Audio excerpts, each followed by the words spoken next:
Welcome to the Celtic State of Mind podcast. So, hello.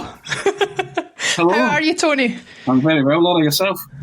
Not too bad. You might notice we're a man down. Jim, unfortunately, is having some technical issues and hopefully will be able to join us a bit later on in the podcast. But until then, you are stuck with us pair. So, I thought you were being microcosmic of the season there, Laura, a man down. We've been a man down many times. Maybe we are being affected by the same gremlins that have affected the team, but you never know. We'll blame it on COVID. Everybody else does. So, but anyway, to catch on with the rest of the day, you might have already seen me this morning on A State of Mind. I was on Football Insomniac with Colin, so you can catch up with that if you like too much of a good thing. But you know. We will carry on. We will carry on. That's a bit of a shambolic start to the show, but we'll see where we get with it. Lots to discuss today, Tony. We were obviously both on the post-match or the full match coverage of the Dundee United match last week. Obviously, the 0-0 draw at Tannadice ensured that the title would not be coming back to us. What are your thoughts now, a few days on? I know we were all a bit more upset by it and a bit more affected by it than I think we expected to be, given the sort of formality that it seemed to have become. Are you feeling a little bit more like things are calming down for you, or are you getting more angry as time goes on? I think there was always an air of resignation that Celtic were going to lose the title. I think it's just the way they've lost the title this season that's upset and annoyed most of the Celtic supporters, you know. So there was an air of inevitability about it, but just the way they kind of played at Tannadice, there was no fight, there was no spirit, there was nothing there to give you any hope moving forward. But we'd all resigned ourselves and got used to the idea that the title was going to be relinquished. It was just a matter of when, really, wasn't it? I think so. I think we've both harped on about that a little bit, about the manner in which things have gone the way they have, and I think that's what's hurting us more than anything. I think, like I said before, I was just very surprised, and I've seen other people mention the same thing of like, yes, we've talked about the manner in which we lost it being disappointing, but I think I was so surprised at my own emotions at the end of the game of the way in which the disappointment took me over, because I think it's unarguable to say that, and I don't know if you agree with this or not, that regardless of the formality of something, regardless of how much you expect it, when it actually happens, it does take on a different significance for you. I think there was as I say, there was an air of resignation, but on Sunday the anger built up again. And I think that's more to do with the performance. I think it was Amy that pointed out on the podcast with the three women that the players just didn't seem to be concerned. Mm-hmm. That's what annoyed a lot of the fans. They kind of walked off as if 0-0 draw, no, it's a point or whatever. There was no. I think Aya was probably the only one that seemed to look like he was happy. Celtic players have just lost the title. They've lost a chance at immortality. You would think they would be a wee bit more upset at that than anybody else. But he just seemed to trudge off as if, well, these things happen. Yeah, these things were going to happen this season because of the way they played. But you just expect them to show a wee bit more, you know, just a bit more. Just show, or at least, you know, show that it means something to you. You know, look at that badge and look at it and think, you've let so many people down this season by their performances. You know, and you couldn't even muster one more just to delay it. You know, and then play Rangers and show that for once that it actually meant something to you, that it meant as much to you as it meant to you and I. You know, we were sitting in the studio discussing or poring over the wreckage, you know, and saying the same things, you know, and you try not to get angry and, yeah, you're hurt, but when you get angry, you get rabid and you start lashing out. You're trying to discuss this in an articulate, intelligent fashion, and the overriding emotion is still anger and hurt. But you try and rationalise it and you try and move on, and the days go on and you think, right, okay, that's it, it's done, and it is done. And all they've got to salvage this season is now the 2 Rangers games, where they hope that they can win one of them and shatter their invincible season, league season that is. Mm-hmm. I think you're entirely right, and I think I was of an opinion that, we had all this chat before the game on Sunday of, certain people wanting to throw the match or whatever and don't let them win it at Celtic Park and all that kind of thing, and I think we had the same opinion of, no, that isn't the way you should handle it. The way to not let them win the league at Celtic Park is not to let them beat you at Celtic Park. Not to let the league be tied up before they even get there. And I, for one, certainly would never be in favour of throwing a match or anything like that. But I didn't expect us to actually go into the game in a couple of weeks' time having already lost the league. That was just unbelievable to me. But as you say, we've poured over it at great length on this podcast over a number of weeks, and it's something that we just, I guess we have to, what is it the common football parlance is that they say these days, we go again, I think is what they say. We move on. Yeah, we move on, we go again, and we'll see where it takes us. One thing I'm really interested in getting your thoughts on, though, because I think you and I might have slightly different opinions on it, is or not even slightly different opinions from each other, but certainly different opinions from what else has been expressed online and on the podcast in the week. I've been champing at the bit to get back on. The tweet from Celtic regarding us not being half of anything in response to the negative press coverage around the Rangers riots last week. Now, there's a lot that encompasses this conversation, not least of which I think we do agree that the media coverage of the behaviour has been somewhat unbalanced. Having said that, my own opinion is that the tweet, regardless of whether I agree with the sentiment or not, came across a little bit unprofessional in the manner in which it went out. I heard John Paul say on the podcast the other day he had to check 2 or 3 times that it wasn't a fake account or that we hadn't been hacked before he said anything about it. What are your thoughts on it? Do you think it was unprofessional? Do you not care one way or another? Are you in agreement with the sentiment? What do you think? Strap yourself in. Right. Remember in Enter the Dragon when Bruce Lee goes to fight O'Hara and he punches a board? Yes. Right? And he says, boards don't bite back. Right, here's a tweet, here's a hashtag for you. Tweets don't win titles. You can be as clever as you want off the park, right? I call me old-fashioned. Do your talking on the park, right? So that's what I thought, because I couldn't care less about tweets. But I tell you what I do care about, Laura, right? I care about the fact that Celtic have lost the title. I care about the fact that we don't have a new management team in place. I care about the fact there's 100 days to the Champions League qualifiers. I care about the fact that there doesn't seem to be any forward planning in place, and there seems to be no attempt to repair the disconnect. So see these tweets where you think you're being clever. I understand the machinations behind it. I understand the message that they're trying to portray and what they were trying to say. But see, these wee kind of things that you're trying to get season ticket holders back on board. I'm not interested in these sound bites. I'm interested in where this club's going, what's happening. I was watching Bill Shankly, clips of Bill Shankly, and there's a great clip where he's talking about Jockstein and Celtic, and he says it's a form of socialism without the politics, of course, right? Therein lieth the rub at Celtic. Celtic's lost the socialist hat. There is a disconnect everywhere, from the board to the CEO to the management team, to the first team players, to the fans. The dots are not connecting. I want to join those dots. Well, Bill Shankly said it like this: it's a form of socialism without the politics. Like, that's the way he said it. Do you know why he said that? Because he was passionate about what was happening at each club. I'm passionate about what's happening or going to happen at my club. We're entering into a rebuild. Fancy tweets don't interest me. Start the rebuild. Rebuild.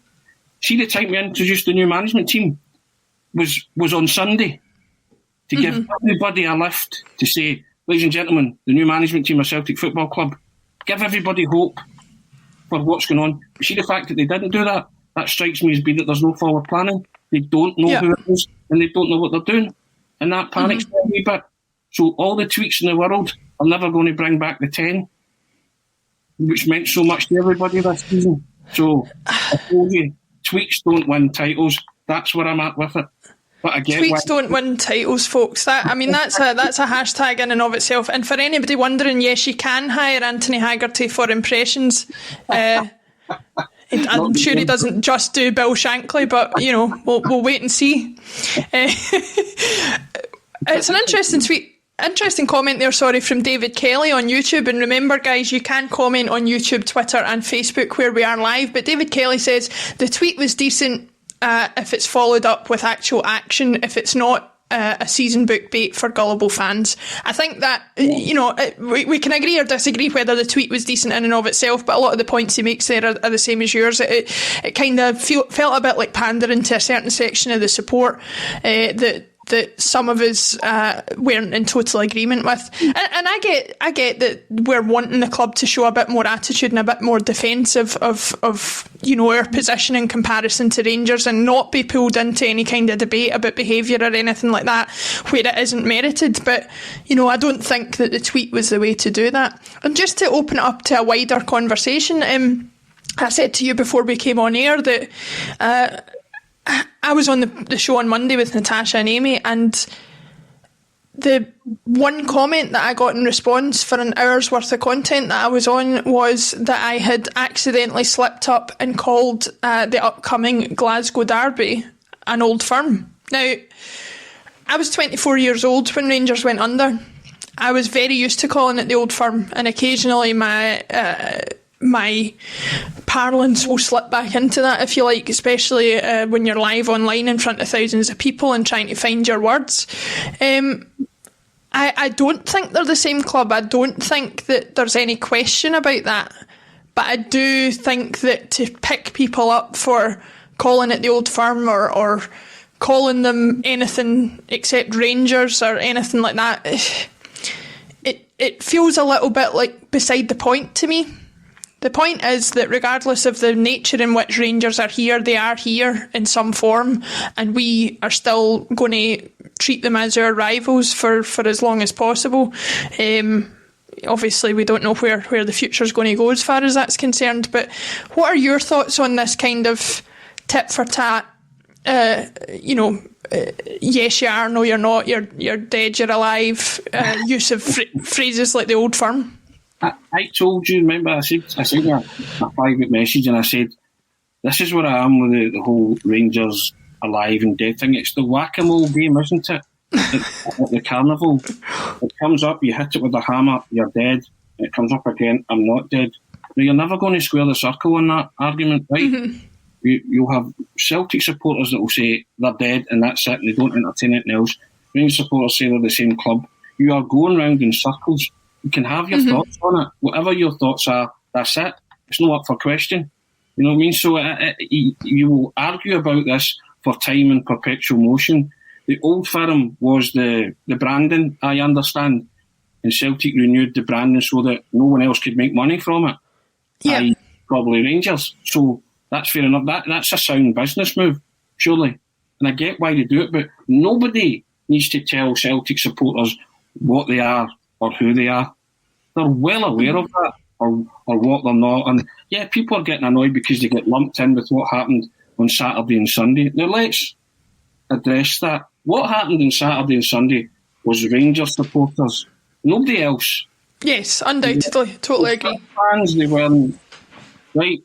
But Celtic had their own spat earlier in the season when the barriers were lifted and the buses were chased and stuff at the park when they were protesting, right? Mm-hmm. So that's fair enough. So people will always say, but you did it as well. You had a wee mini riot at your ground, whatever you want, whatever phrase you want to use to describe that, right? Two wrongs don't make a right. But at the weekend, it was Rangers supporters who celebrated at Ibrox and who went to George Square and dismantled benches and stuff like that. You know, everybody can see that, right?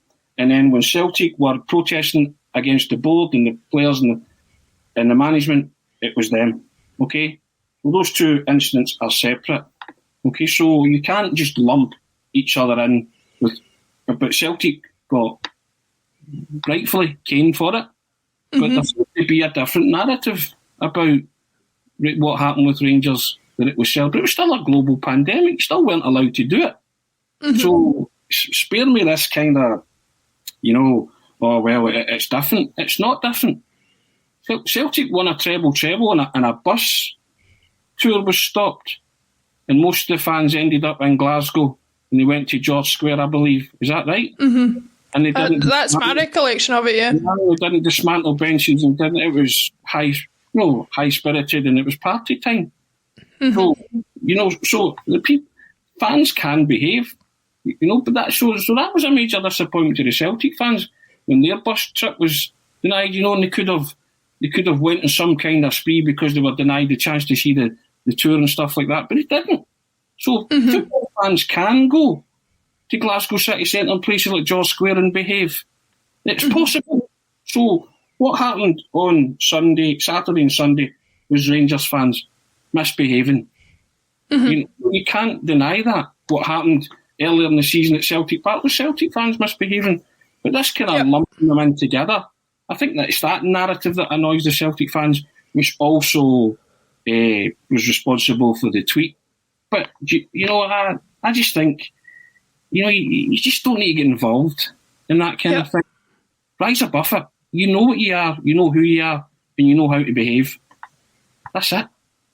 And I should say at this point, not to be too fair to them, but I have friends and family members who are Rangers supporters, who are die-hard Rangers supporters, who were devastated when their club went under and who have supported the club that formed out of that from the bottom up. And they, yes, should be allowed to celebrate, but the ones I'm talking about and the people I'm referring to are the people who celebrated in their houses the way they should have done at the current moment. Is it devastating that we can't celebrate things the way we want to celebrate them? Absolutely. There's lots of things about life that I would love to get back to normal. But the point is, we have a responsibility in these current times to behave a certain way. And going back to the what we call Rangers and the old firm and this and that, I think Martin Bickett on YouTube sums it up pretty perfectly and just says semantics, man. And that's basically it. It's like you said, we all know who we are, we all know what Rangers in their current form are. Whether you make a slip of the tongue in what you call them or what you refer to them as doesn't change that, and I think we all need to sort of try and get on board with that. But we pride ourselves on a Celtic State of Mind of not talking about other clubs, so we're going to continue by talking about Aberdeen. And in reference to that, what I mean is obviously Derek McInnes lost his job last week after struggling to turn things around. Obviously he's had a great run there over the past 7 or 8 years, I think it was, but it was time for a change. The rumoured replacement there, there's a couple of different ones. Sven-Goran Eriksson's name has been thrown around, which I saw, but one of the ones that interests people of a Celtic persuasion is the fact that Stephen Glass might be getting installed as manager. Obviously ex-Aberdeen, ex-Newcastle player who's got a history with the club.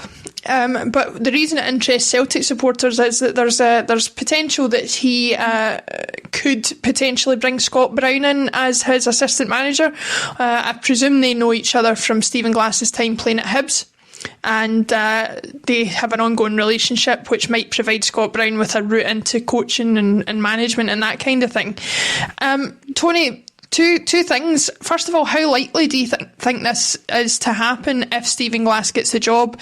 And if so, what are Celtic's main aims coming out of that if we were to lose Scott Brown? Well, we spoke about Scott Brown and you and I differed. You said it's time to cut the ties with Scott Brown, and I fully understand your reasoning, your reckoning for that.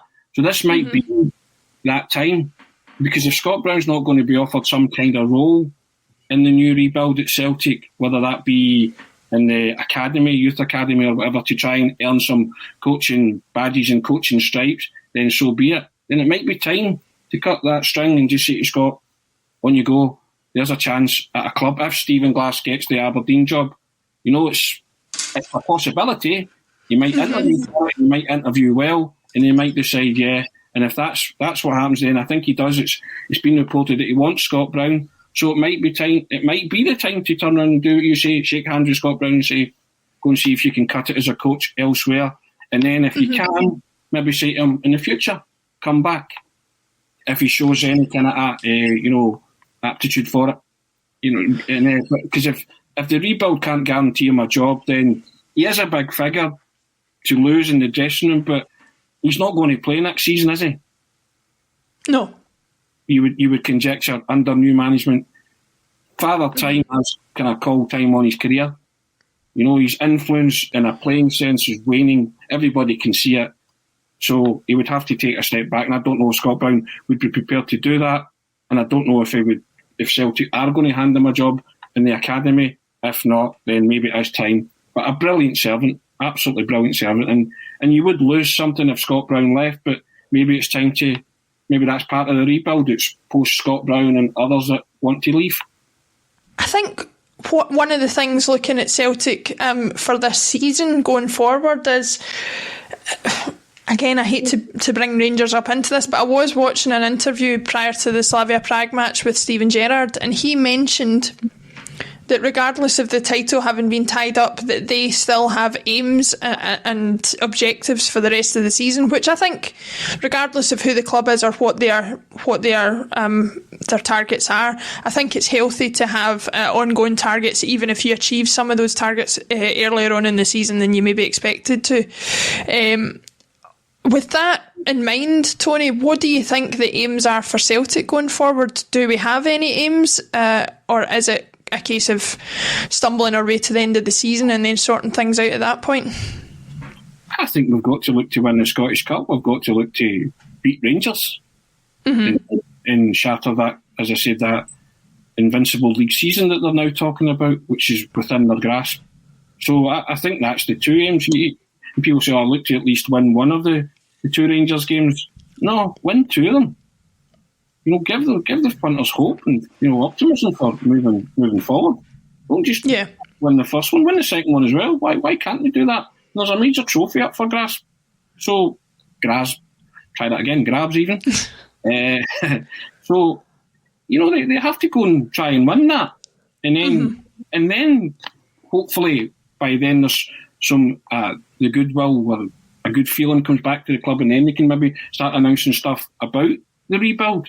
I would prefer they announced a new management team sooner rather than later. I mean, every day there's candidates flung into the mix, and people have their opinion and stuff, and this, no do that guy, no do, today it's Chris Wilder, isn't it?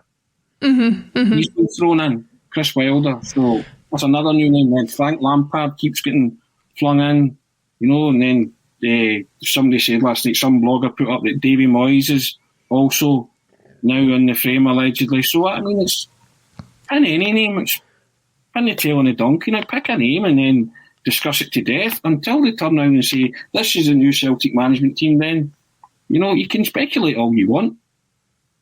I think that's fair enough, and I think pinning the tail on the donkey is exactly the way it seems to go. With specific reference to Frank Lampard, I saw somebody asked on Twitter last night if there was any questions that people would like to pose to the podcast, and one of them was, are there any good points to appointing somebody like Frank Lampard that we haven't considered just because I think a lot of us are against that appointment? And the honest answer to me is, as far as he's concerned, I really don't know. Because he didn't do anything of note with Chelsea.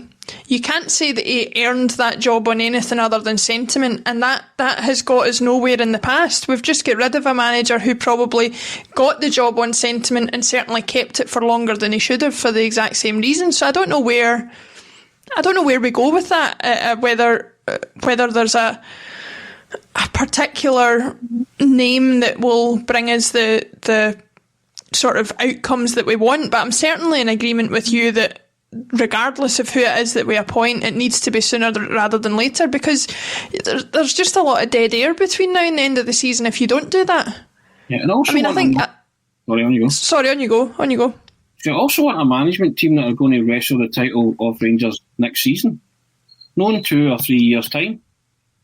You know, you want someone who's going to pose a real threat and a challenge to Rangers next season, not some kind of project that might come to fruition in 2 or 3 years' time. I don't think Celtic supporters get the patience for that. You know, and so that leads me back to maybe someone like Enzo Maresca. Yeah. I don't care if he's managed Manchester City under 23s. I'm sorry. This is managing Glasgow Celtic Football Club we're talking about. He might be good on paper and he might have done this and that, and some guy was putting heat maps about how his under 23 teams play. I ran an under 12 team once, and I managed Celtic. I mean, come on. You're talking about, I've said this before, to you and I, the manager's job at Glasgow Celtic Football Club is the best job in the world. So don't be putting guys in there who lack the experience to take that job. I'm sorry. And you know, and Enzo Maresca and Fergal Harkin might be an attractive proposition long term. I don't want another long term project, but I want forward planning with somebody with experience that can go and mix it with Rangers next season, win the title back, and then take us forward and win it again for the next 2 or 3 seasons. Somebody with experience at the top level who's managed, not under 23 level, but who's managed at a decent level. A big hitter. Don't get them. They exist. I think that's correct, and I think we had a conversation before we came on air about some of the managers we've had in the past who maybe haven't had as much experience winning trophies. Gordon Strachan, for example, hadn't even managed any more than twice in Europe. So it's not actually, for me, about the levels of success in terms of trophies and stuff that they've brought in, because we all know that's a lot harder to do in other countries than it is in Scotland. It's about showing that you've had periods of success at other clubs and managed to impose a philosophy, which I think is the main thing.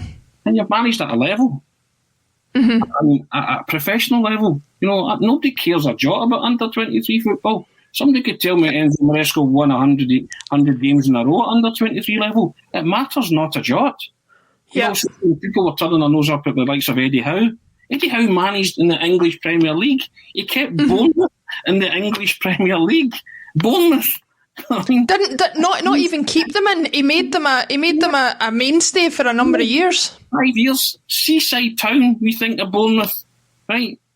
So so people are saying, we don't want him. He's not got the relevant. If he doesn't have the relevant experience to be the Celtic manager, then I don't know what is. And, so someone like that, who you say, and we said before, they instilled a culture at a football club, a philosophy. They stamped their authority on it, and they did well.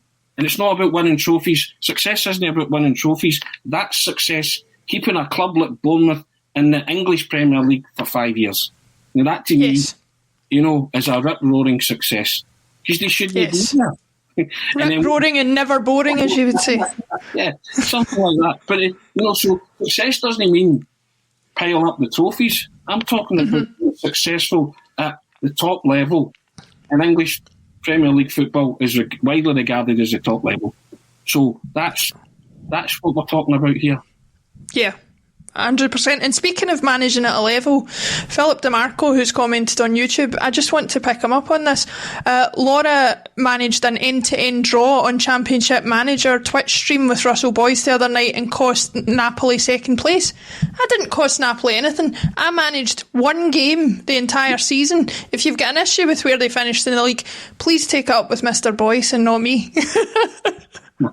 But anyway, before we move on, unfortunately with the kind of shambolic start to the show, I forgot to come to a wee message that we wanted to send out. Now Tony, you've got the details of it, but do you want to send out a wee message to a listener of ours, just somebody who's needing a wee pick-me-up and a wee good luck message? Give me a second to find this, Yeah, well, there you go, we've got the message there. It's a wee shout out to a guy called Kerr Hamilton and his 3-week-old niece, Riley Hamilton. She's in hospital getting an operation on her heart and she's not doing particularly great. So he asked me if we could just give the family a wee mention and from everyone on Axom just to wish wee Riley all the best and hopefully everything goes to plan and she can make a recovery. So I think it goes without saying. And in a week where we're getting wound up about losing the title, life goes on, and there's some real hardship. And a 3-week-old girl in a hospital with heart problems is not what you want to hear. So I guess to speak on behalf of everybody and wish the family all the best, and hopefully everything is a successful conclusion. I can only echo that. I think what we try and do on this show is talk about football and keep it to football, just to keep people's minds off the wider issues in society. But like you say, there's nothing to bring home the sort of perspective of football conversation in the wider world than hearing something like that. So I can only echo your sentiments. Good luck to Riley, and good luck to the entire family. I'm sure it's going to be a difficult time, but hopefully with everybody's thoughts and prayers we can hear some good news about her soon. Well, that's the Celtic family element of it all, isn't it? You can't ignore absolutely. Yeah. I spent some time in hospital as a child myself, and it was quite incredible to see the number of Celtic and Rangers shirts that were being gifted across the bays for kids, and the fact that rivalry was overcome by a situation like that. Everybody kind of banded together in those situations, and I remember specifically getting a wee shout out on the hospital radio at the time, and so if we can provide that for wee Riley and our family, then that's quite a special thing to be able to do. So thanks for highlighting that to me, Anthony. It's really something that I wanted to mention on the show and put everything into a bit of perspective. Thanks for doing that. We'll be happy. Yeah, moving on to slightly happier things, and maybe Riley's family can get involved in this chat as well. You got a question on Twitter the other night about, I think, apologies if I'm phrasing this wrong, but the way I read it was a player from the last 10 years from the 9 in a row team that would have made it into the team with Kenny Dalglish, so the Quality Street Gang. Was that it, or have I slightly got that wrong? No, I think that was more or less. Yeah, I was asked who from the last 10 years would fit into a team with King Kenny in it, basically. Yes. Yeah. So, and who was your choice? Who of all the? I'm sure you could say plenty of players over the years, but who was the standout for you? Well, I told him it was quite easy. Who the guy that asked me, because I told him it was Moussa Dembele. Mm-hmm. And I loved Moussa because I said he was a big game player. He came alive in the big games, and he would have had a telepathic understanding with King Kenny, because he would have, between them they would have scored a barload of goals, because the two of them were ice cold in front of goal, but they had real big game intelligence. I mean, Kenny Dalglish made Ian Rush the striker that he was just by that telepathic understanding and setting up. There's a clip of Kenny Dalglish hitting a blind pass to Rush, and it's absolutely magnificent. It's a brilliant piece of skill, and Rush tucks it away and he just runs to him as if, how did you know where I was going to be? He just did it on instinct, So I think Moussa and Kenny would have been some kind of, they would have stuck terror into any defence. And I go back to it, and of all the goals that Moussa scored, my favourite moment of Moussa was the pass at Ibrox. The first time pass that just opened the whole of Ibrox up to French Eddie. And I know the exact one you mean, yeah. Instinctive. Didn't even think about that when Celtic were down to 10 men. And Rodgers threw on the striker. He threw on Edouard. Because he knew that Moussa was switched on enough. And all he needed was the one chance, the one break forward. And they skinned the Rangers' defence. And that was that pass. And you're talking about moments in time. Players, strikers score goals, but you're talking about real game intelligence and real kind of players that just get it and know what's happening.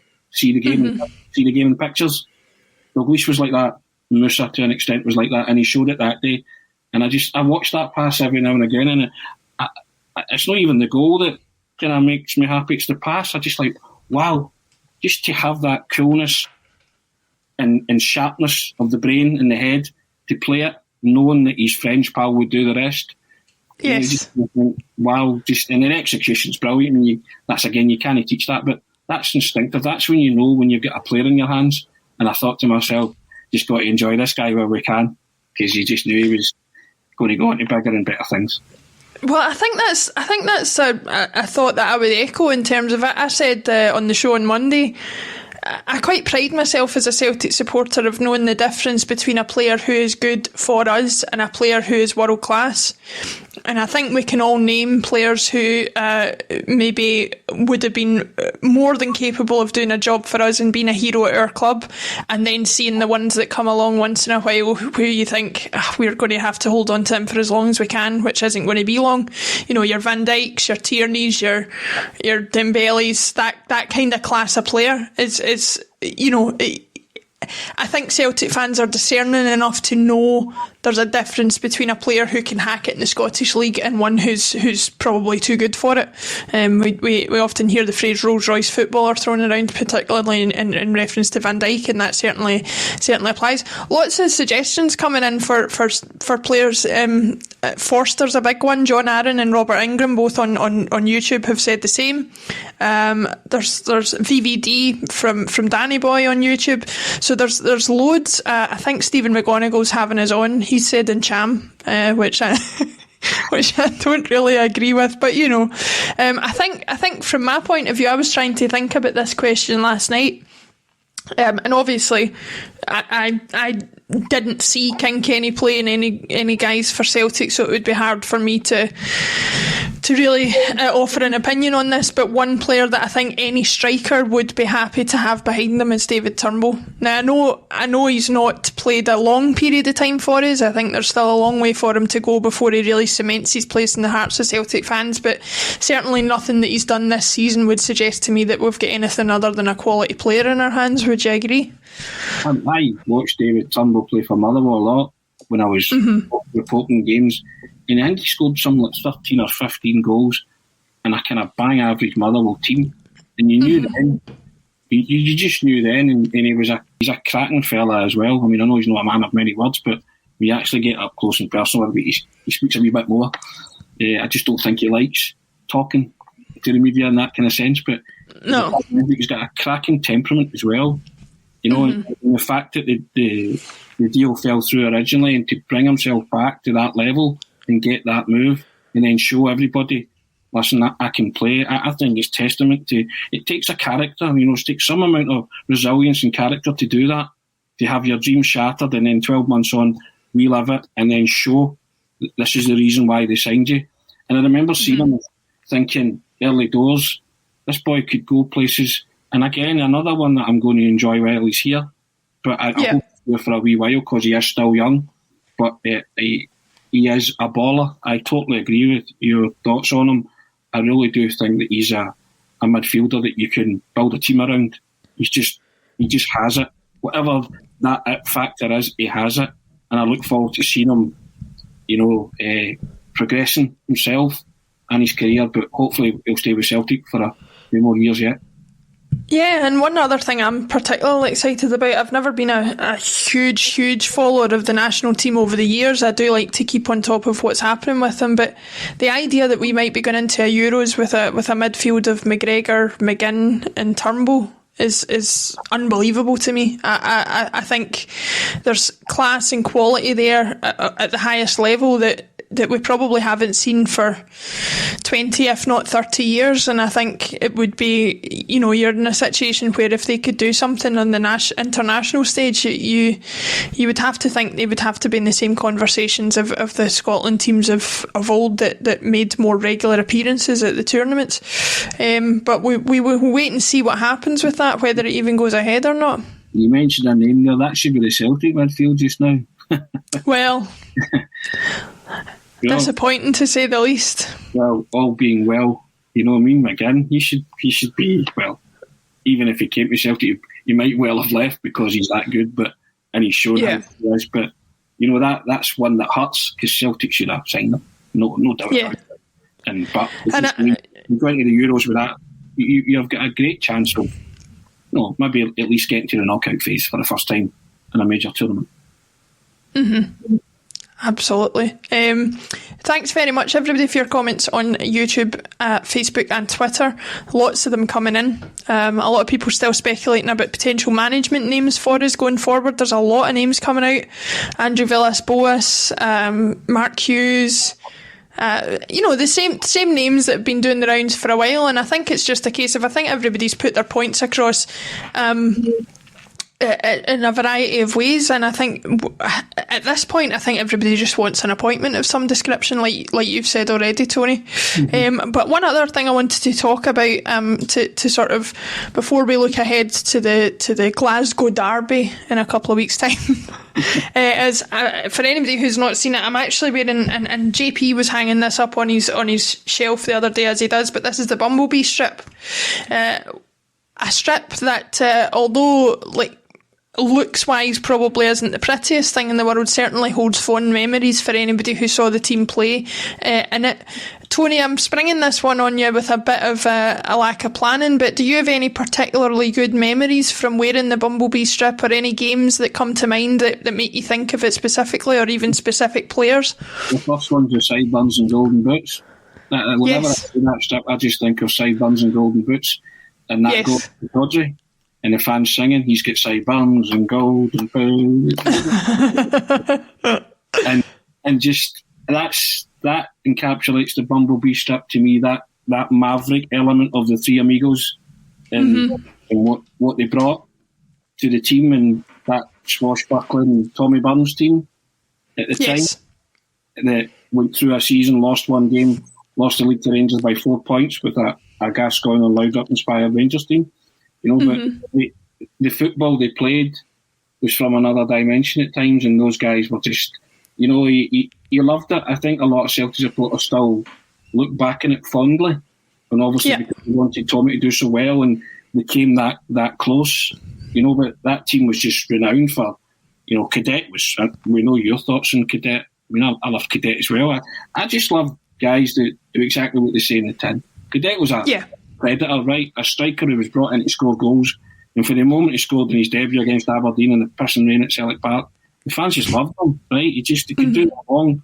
Big Pierre was just solid in the air and a dead ball magician, and Di Canio was just class.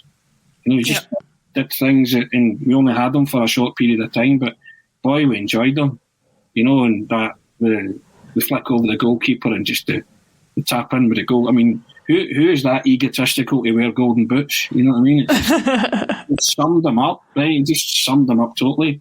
And he only came to Celtic because of Tommy Burns.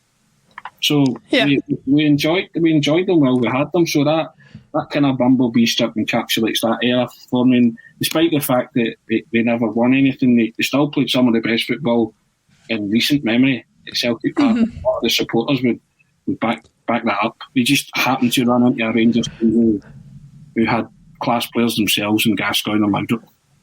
Yeah, I mean, my brother is 8 years older than me, and as I've said on the podcast before, he's at pains to tell me very often that for all the trebles that we've won in recent years and all the success that we've had, some of his happiest memories as a Celtic supporter were during that time with that team, and it was certainly the first team that I fell in love with. Looking at Di Canio a bit more specifically, actually somebody mentioned that to me in reply to a tweet last night, I think, and said, was almost apologising for saying that Di Canio's their favourite Celtic player, and I think that's where I think we all know the controversies that he's embroiled himself in the years since he left the club.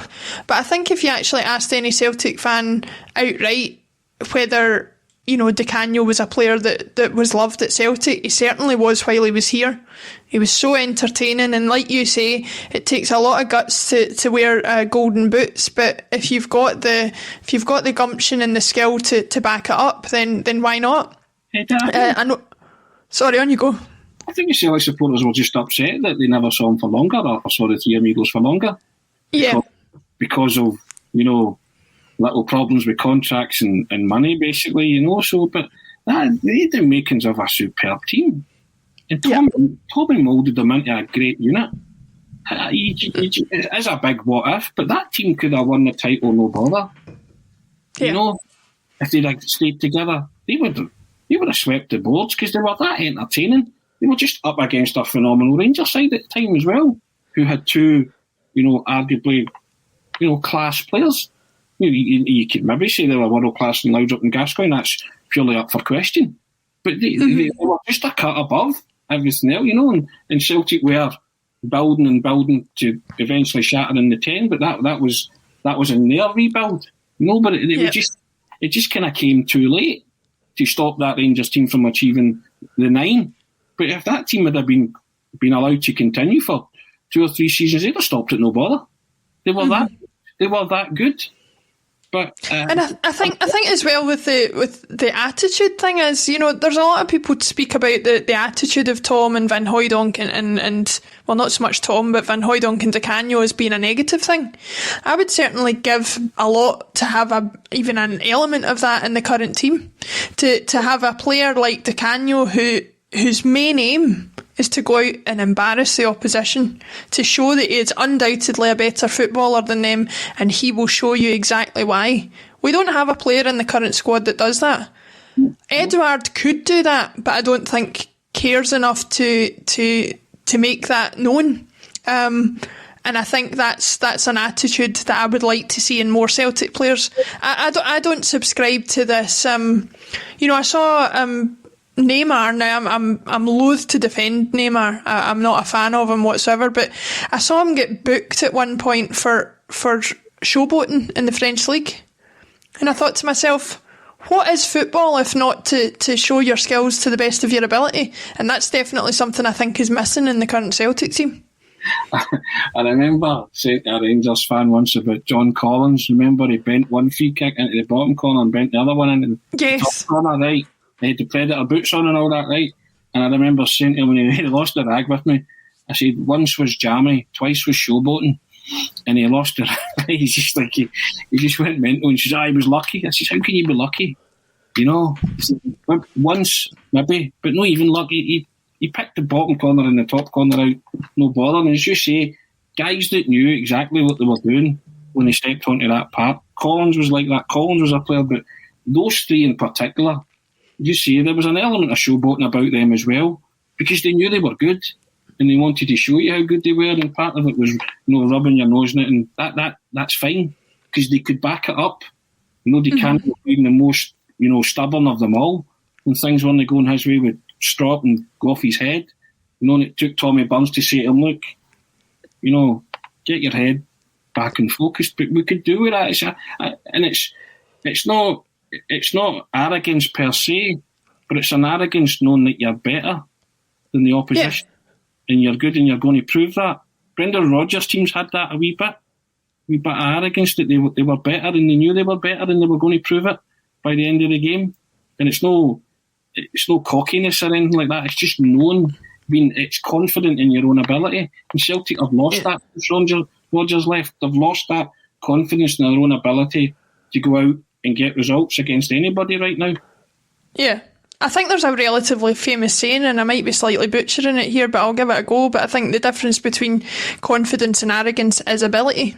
And that's basically it. It's knowing that you can carry out exactly what you think you can do, and I think Di Canio certainly had that. Jimmy Marsh comments on YouTube, mind the Di Canio song D-I-Canio to the tune of D-I-S-C-O. That was a pretty good one. Van Hooijdonk had his own song. Cadet had his own song, so it was as good a time in the stands as it was on the pitch at that time.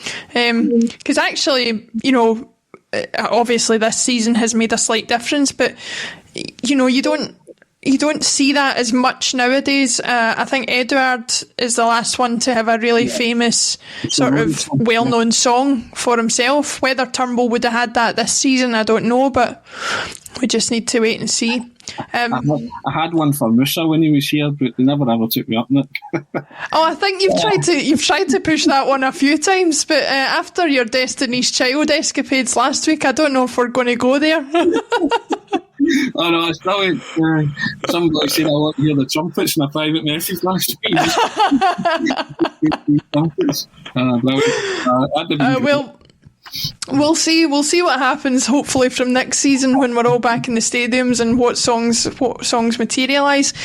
Just for the last 10 minutes of the show, I wanted to look a little bit ahead. Obviously no game this weekend because of other things going on. Our next league game is obviously against Rangers in whatever you want to call it. We'll call it the Glasgow Derby for safety's sake. What do you anticipate happening next week? Are we going to make a lot of changes? Are we going to stick with the same old as we've had recently? And what do you want to see come out of the match apart from the obvious? Do you know what? I just want to see a level of performance that shows that the players care.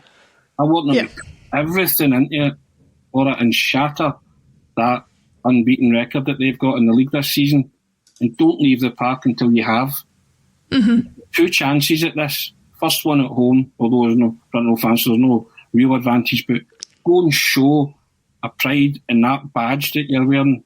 And if you're talking about Tommy Burns, what a phrase that is. You're not just playing for a football team, you're playing for a club and a cause. Go and show that you are playing for a cause just once this season, and they'll be thought all the better for it. You know, you've lost the title, great, but go and shatter there. Because for that Rangers team to be compared to Rodgers' Invincibles I think that'd be a lot for Celtic fans to stomach and take. Yeah. Because Rodgers' Invincible team is quite special and they achieved something truly unique. And I'm not saying Rangers haven't been good this season, because they have. They've played consistently well and they've rattled them off like Skittles and beat everybody and done what they've had to do to win the league. So you cannot deny that. But I don't think in terms of entertainment or swashbuckling style or whatever that they're anywhere near Rodgers' team. That might be green tinted specs, but I'm quite confident in that assessment. So I just want the Celtic players to just 1 or 2 last hit, 3 last hurrahs, the 2 Rangers games and the Scottish Cup. Treat it like it means everything. Treat it like it means everything, because it means everything to us, the supporters. So go out there, don't leave anything on the park, just give it your all. And if they do that, I think they can beat this Rangers team. I think they can. I think I'm in total agreement with you as far as I would have a lot better outlook going into the summer if we came out of the end of this season at least having a win and a draw against Rangers and having a decent go at winning the Scottish Cup. I think that would set us up for a summer where we could start looking towards the future a lot more positively than we have been. I think if we continue on the road that we've been going down, you know, it's just going to only get worse from this point on. And I think we have to acknowledge as well, like you say, Rangers' circumstances have dictated that they've been able to perform the way they have due to a lot of things out with their control, particularly in terms of players catching COVID and things like that. Some of that was in our control, obviously. But I think there's got to be an acknowledgement there that regardless of what else is going on, they have done well to put together the season that they have. I'm in agreement, though, that even if they end up going on the rest of this season without losing a game, I don't think they have been as entertaining or as swashbuckling or as sort of rip-roaring, free-scoring as our Celtic teams of the past few years.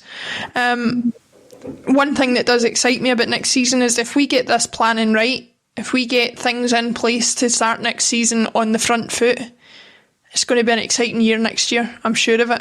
We're going to see a title race that we've not seen for years. Yeah, without a doubt. Yeah, and a lot of people might think I've got a downer on Enzo Maresca. I don't. If that is what Celtic are planning and they bring him in, of course I'll get right behind it. But my concern is that he's just low managed. That inexperience and being an inexperienced manager doesn't work at Celtic. It hasn't worked. History's shown you that. So that's my concern. You know, so if Enzo Maresca can win, then so be it. We'll have to get behind it, but it will not fill me with great confidence. That's the thing. But if you turn around and you give me somebody like Eddie Howe, then I'd be delighted with that. Absolutely delighted. You know, and I think that's one that would excite the fans and would get everybody, as I say earlier, in relation to Shankly, that socialist heart back, where we're all pulling in the same direction. We're all singing from the same hymn sheet. Because at this minute in time, we're not singing from any hymn sheet. We'll notice together, right? We've all got different books. So you need to draw, you need to connect those dots from everywhere. And Brendan Rodgers had 13,000 people turn up to wave to him in a stadium.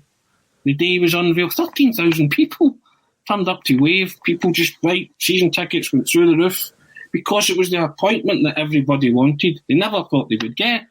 And he came and, they started the chants early. Brendan Rodgers, you have heard us calling in the night, all that kind of stuff. And everybody from the get-go, everybody was on side. Everybody bought into it. There's another chance for this to happen at Celtic. The board just need to appoint the right people. And I'm not saying Eddie Howe is the right man. He's just somebody that would excite me. Ralph Rangnick would excite me. Maloney and Martinez would excite me. So there are candidates out there that I think would excite the Celtic fans. And you would have another kind of moment like that where the fans get right on board from the get-go. Going back to the appointment, not a disappointment thing, So, and I just think Enzo Maresca is a hard sell, in my own opinion. I think 100% you're right. I think we're not singing from the same hymn sheet. I think some of us are singing "Let There Be Love Shared Among Us," and some of us are singing "Go the Masses Ended." But we need to get on board with. Yeah, we need to get on board and get in line as far as that's concerned. I'm in agreement with you though. That whoever it is, whether I agree with their appointment or not, I differ. For example, from Paul John's views about Mark Hughes. I thought his interview with Celtic State of Mind was really interesting, but he wouldn't be my choice for manager. Having said that, if he was in charge, I would support him, because at the end of the day, as Celtic manager. One last thing I wanted to actually touch on with regard to, why we think inexperienced managers don't work. Do you think it's because there is so much more attached to the Celtic job? I think what we have to expect from a Celtic appointment is we have to know and trust that they know how to manage a football team, because so much of their time and their stress and their worry being a Celtic manager will be taken up with things probably outside the footballing realm. It's not an easy atmosphere to live in the Glasgow Fishbowl, and I think the one thing that you want to know is that they are an experienced manager who can handle the footballing side, because they're going to have so much else to deal with off the park. Without a doubt. Listen, probably half your managerial job at Celtic's done off the park. So it's all encompassing. A club, a cause, it's everything. You're handling the expectations of so many people. You're not just walking in and saying to 11 players or a squad of players, right, this is what I'm going to do. It's everywhere you go in this city, or if you move to the city, everywhere you get it, everywhere. You drive down the street, people who took the horn and give you the thumbs up or the bird, whatever you want. You go somewhere to buy something. Tommy Burns again said one of the greatest things ever. Half the city hates you, the other half think they own you. Can you cope with that as a Celtic manager? And I just think inexperienced guys might not be able to cope because they've just not managed at that level of expectation. Not just from yourself and the players, it's from everybody. It's everybody around. What a statement that is. Half the city, half the people hate you, the other half think they own you. It takes a special kind of person to be able to deal with that, first and foremost. It takes a statesman-like person. Brendan Rodgers had it, Steen had it, O'Neill had it. These guys have it. They just have that wow factor and they can deal with it. They can deal with even Rangers fans giving them abuse. They can deal with that and they earn their respect. There are just certain people that can walk along those lines and, it never affects them in any shape or form. They're impenetrable that way. You just have to be, so that's the kind of manager you need, a statesman, somebody, an ambassador for the club at all times, and who conducts themselves in the right way, in the right manner. Now, I'm not saying Enzo Maresca's not that guy. He might well be. He might be worth giving a chance, but I just have my reservations about managers like that who have just not managed at any level, at the club level, professionally. Under 20 football's just completely different. So that's 100%. That's my thought. 100%.